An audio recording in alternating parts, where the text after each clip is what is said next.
तर एक ब्रेकिंग बातमी आपण पाहतोय। भाजपचे संभाजी ब्रिगेड विरोधात आंदोलन सुरू आहे। भजन कीर्तन करत निषेध वर्तवला जातोय।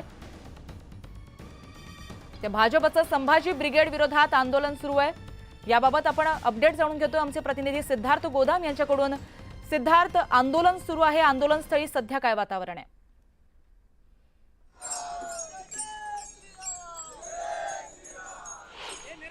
निश्चितपणे आंदोलन सुरू आहे। संभाजी ब्रिगेडच्या अधिवेशनात जे काय ज्ञानेश महाराव यांनी ज्या पद्धतीने वक्तव्य केलं त्याचा संताप निषेध या ठिकाणी भाजपच्या वतीने करण्यात येतोय। आपण बघतोय श्रीरामाचा मोठा कटआउट या ठिकाणी लावलेला आहे आणि अत्यंत शांत पद्धतीने या ठिकाणी भजन कीर्तन सुरू आहे। ज्ञानेश महारावांनी जे काय काल वक्तव्य केलं त्याबद्दल भाजपने संताप व्यक्त केला। या ठिकाणी शरद पवारांचे फोटो सुद्धा आपण बघू शकतो। निषेध म्हणून अशा पद्धतीने वापरण्यात आलेले कारण ज्ञानेश महाराज ज्या मंचावर बोलले त्या मंचावर शरद पवार देखील उपस्थित होते। त्यामुळे शरद पवारांना भाजपने काही सवाल विचारलेले। शिरीष बोराळकर माझ्यासोबत आहेत। शरद पवारांना तुमचा काय सवाल? आमचा सवाल आहे की संभाजी ब्रिगेडच्या व्यासपीठावर जेव्हा तमाम हिंदू धर्मियांचे आराध्य दैवत प्रभू श्री रामचंद्रांचा जो अपमान केला जातो त्यावेळेस शरद पवार साहेबांनी तो रोखला नाही, किंबहुना त्याचा आपल्या भाषणामध्ये निषेध व्यक्त केला नाही। आम्हाला असं वाटतं की हे शरद पवार साहेबांचं स्क्रिप्ट आहे का, उद्धव ठाकरेंचं स्क्रिप्ट आहे का, काही विशिष्ट समाजाला म्हणजे त्यांचं लांघून चालन करण्यासाठी हे वक्तव्य करण्याला लावलं का, असा आमचा प्रश्न आहे। म्हणून आजच्या या आंदोलनाद्वारे आम्ही शरद पवार साहेब, उद्धव ठाकरे साहेब, राहुल गांधी आणि नाना पटोले यांना आम्ही आव्हान करणार आहोत की तुम्ही हा अपमान केलाय तर तमाम हिंदू धर्मियांचा तुम्ही माफी मागितली पाहिजे, जाहीर माफी मागितली पाहिजे।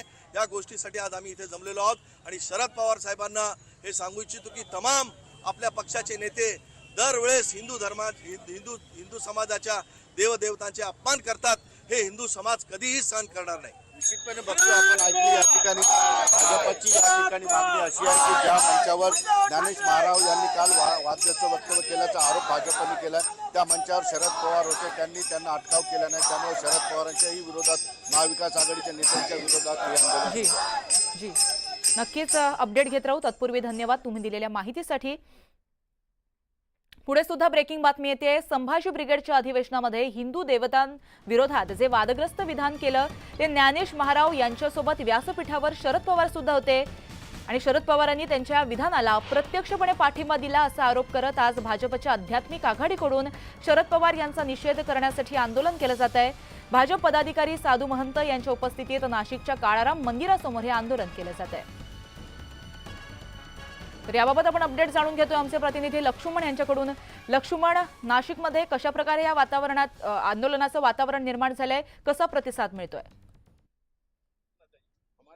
एक महीना पहले महाराज का एक शब्द बोले, आप देखते होंगे महाराष्ट्र नाशिकच्या काळाराम मंदिराच्या पूर्व दरवाजावरती हे आंदोलन केलं जातं। आध्यात्मिक आघाडीचे हे सगळे पदाधिकारी आणि भाजपचे नेते जे आहेत ते एकत्र आलेले आहे आणि त्यांच्याकडनं हे आंदोलन जे आहे ते केलं जात आहे। शरद पवार यांच्या विरोधामध्ये हे आंदोलन केलं जात आहे। आध्यात्मिक आघाडीचे प्रमुख आपल्या सोबत आहे। आपण शरद पवारांच्या विरोधात थेट आंदोलन करताय, काय भूमिका घेऊन हे आंदोलन केलं जात आहे? असं आहे की या महाराष्ट्रामध्ये जो हिंदू धर्माचा अपमान करतो, आमच्या देवी देवतांचा, प्रभू श्रीरामांचा अपमान करतो, तो प्रत्येक जण शरद पवारांचा माणूस असतो।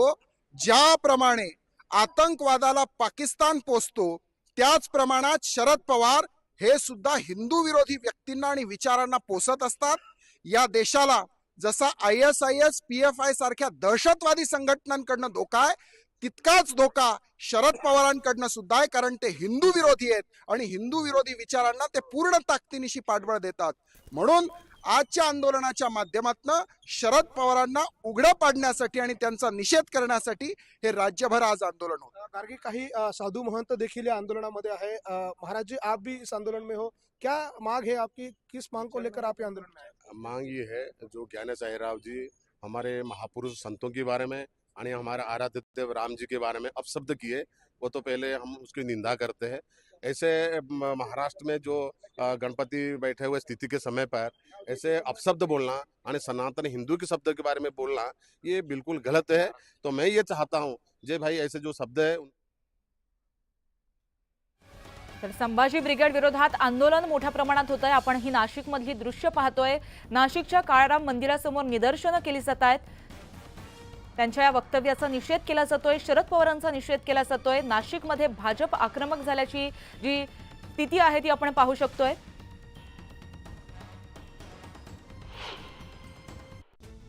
तर निवडणुकीच्या पार्श्वभूमीवर 2 महिन्यात GR काढण्याचा वेग वाढलाय। राज्य सरकारनं केवळ 4 दिवसात कल्याणकारी योजना आणि विविध विभागांशी संबंधित तब्बल 370 GR जारी केले आहेत। वांद्रे वरळी सेतूला जोडणाऱ्या पुलाचं आज लोकार्पण होणार आहे। मुख्यमंत्री एकनाथ शिंदेंच्या हस्ते लोकार्पण केलं जाणार आहे। यावेळेस दोन्ही उपमुख्यमंत्री, मुंबई शहर आणि उपनगराचे पालकमंत्री उपस्थित राहणार आहेत। बीफ कटलेट प्रकरणी नागपूर पोलिसांनी लाहोरी बारचं ते बिल जप्त केलंय। बिल 3,500 असून बिलमध्ये कुठेही बीफ कटलेट खाल्ल्याचा उल्लेख नाहीये। त्यामुळे राऊतांनी केलेल्या आरोपानंतर बारच्या मालकाकडून राऊतांविरोधात पोलिसात तक्रार दाखल करण्यात आली आहे।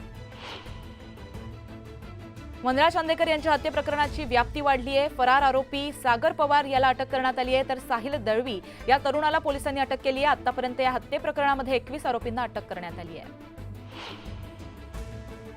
आयुष्यमान भारत योजनेबाबत मोदी सरकारनं मोठा निर्णय घेतलाय। आता 70 वर्षावरील सर्व नागरिकांना आयुष्यमान भारत योजनेचा लाभ मिळणार आहे। देशात इलेक्ट्रिक वाहनांना प्रोत्साहन देण्यासाठी केंद्रातील नरेंद्र मोदी सरकारनं मोठा निर्णय घेतलाय। देशात इलेक्ट्रिक मोबिलिटीला प्रोत्साहन देण्यासाठी सरकार तब्बल 10,900 कोटी रुपये खर्च करणार आहे। समृद्धी महामार्गानंतर महाराष्ट्र सरकारनं राज्यात शक्तीपीठ, भक्तीपीठ आणि औद्योगिक महामार्गाचं काम सुरू करण्याचा निर्णय घेतला होता। मात्र स्थानिक शेतकऱ्यांनी भूसंपादनाला विरोध केल्यानं आता शक्तीपीठ महामार्गापाठोपाठ भक्तीपीठ महामार्ग आणि औद्योगिक महामार्गाचे सुद्धा भूसंपादन थांबवण्याचा निर्णय हाती घेतलाय।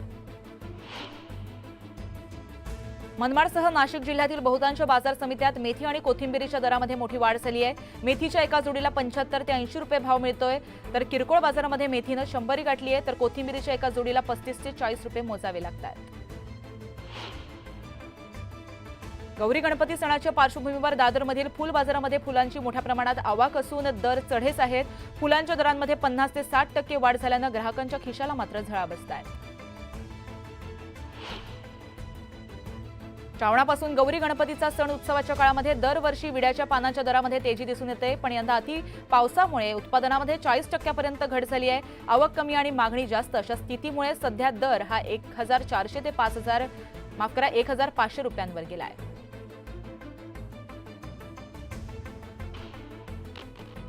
गणेश उत्सवात भाजीपाल्याच्या मागणीमध्ये वाढ झाल्यानं बाजारभावही रॉकेटसारखा वाढू लागलाय। त्यामुळे बाजार समित्यांमध्ये मटारचे दर 170 ते 230 रुपये किलोवर पोहोचले।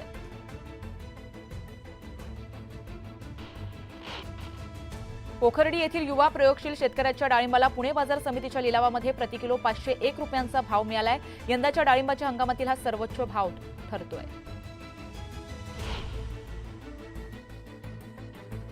हिंगोलीच्या टोकाई देवी गडावरती पर्यावरणपूरक गणेशोत्सव साजरा केला जातो। कुरुंदा येथील गावकऱ्यांनी झाडाचं महत्त्व जाणून घेऊन बाप्पा त्यामध्ये साकारलाय। नारळ वापरून गणपतीची अनोखी मूर्ती साकारली गेली आहे। सोलापुरातील खुळे परिवारानं गौरी गणपतीसमोर रिंगण सोहळ्याचा देखावा साकारलाय। देखाव्यात मुख्यमंत्री माझी लाडकी बहीण योजनेचे पोस्टर देखील झळकवले आहेत। विरारमधील डोंगरपाडा गावामध्ये गौराईचं मोठ्या थाटामाटात आगमन झालंय। पाटील कुटुंबियांनी परंपरा जपत गौरी पूजन केलंय। इतर काही बातम्या आपण पाहणार आहोत, पण आता वेळ झाली एका छोट्याशा विश्रांतीची। तुम्ही कुठे जाऊ नका, पाहत रहा न्यूज 18 लोकमत।